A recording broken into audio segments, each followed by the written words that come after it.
હવે અમદાવાદમાં કાંકરિયામાં પણ થઈ શકશે ઓનલાઈન ટિકિટ બુકિંગ।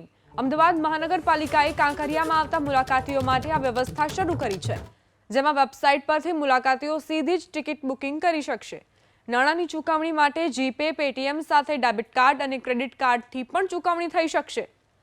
તો જે લોકો મુલાકાત માટે આવી રહ્યા હોય તેમને ટિકિટ બારીએ લાઈનો લગાવવાની જરૂર નહીં પડે, ઓનલાઈન બુકિંગ પણ તેઓ કરી શકશે। અમદાવાદની ઓળખ સમૂહ કાંકરિયા અને ત્યાંના પ્રકલ્પો માટે હવે તમે ઓનલાઈન ટિકિટ બુકિંગ કરાવી શકો છો।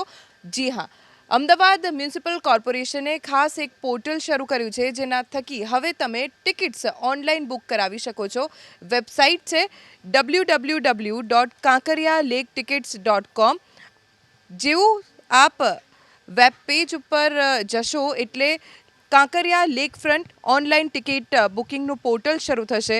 તમે જે દિવસે જવા માગો છો એ દિવસની ટિકિટ, સપોઝ તમે કાલે જવા માગો છો તો 25 જાન્યુઆરી 2024 તમારો મોબાઈલ નંબર તમારે દાખલ કરવાનો રહેશે, વિઝિટર નેમ એટલે કે તમારું નામ અને ઈમેલ તમારે તમારું નાખવાનું રહેશે, અને પછી કાંકરિયામાં પ્રવેશ કરવા માટેની એન્ટ્રી ટિકિટ, એમાં કેટલા પુખ્ત વયના લોકો છે એટલે કે 12 વર્ષના લોકો, 12 વર્ષથી ઉપરના લોકો છે, 3 થી 12 વર્ષમાં જો બાળક હોય તો તેની ટિકિટ લેવાની રહેશે, અને જો કોઈ એજ્યુકેશનલ ગ્રુપ છે તો એમાં વ્યક્તિ દીઠ કેટલા લોકો છે તે દાખલ કરવાનું રહેશે।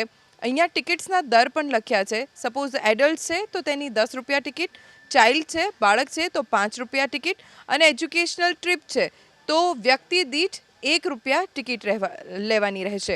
ત્યારબાદ અહીંયા કાંકરિયાની અંદર જે પ્રકલ્પો છે તેની ટિકિટ્સ પણ મેન્શન કરવામાં આવી છે। જેમ કે જો તમે કાંકરિયા ઝૂની મુલાકાત લેવા માગો છો તો કાંકરિયા ઝૂનો ટાઈમિંગ અહીંયા લખ્યો છે 9 થી 5:30 વાગ્યા સુધી, અને ત્યારબાદ તમે ટિકિટ્સ લઈ શકો છો। જેમ કે ઓપ્શન પણ અહીંયા આપવામાં આવ્યા છે કે કાંકરિયા ઝૂની માત્ર જોઈએ છે કે પછી કાંકરિયા ઝૂ અને નોક્ચ્યુરનલ ઝૂ બંનેની તમારે જોઈએ છે, તો એમાં પણ એડલ્ટ્સ, ચાઇલ્ડ, એજ્યુકેશનલ ટ્રીપ તેના ટિકિટ્સના દર છે।